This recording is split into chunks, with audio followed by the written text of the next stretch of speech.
இந்த சொந்தம் என்ன சொந்தம் யாருக்கும் தோணல, வாய் திறந்து சொல்ல வந்த வார்த்தை வரல.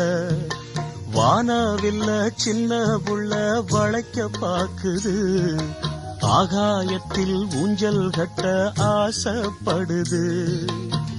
சீரகொன்னு முளைக்கும் முன்னே பறக்குது பட்டாம்பூச்சி, காமதேவன் ராஜாங்கத்தில் இது ஒரு கண்ணாமூச்சி. ஆத்துமேட்டில் எழுதி வச்சத அலை அடிச்சது அண்ணாச்சி. சம்சாரம் அது மின்சாரம், சம்சாரம் அது மின்சாரம்.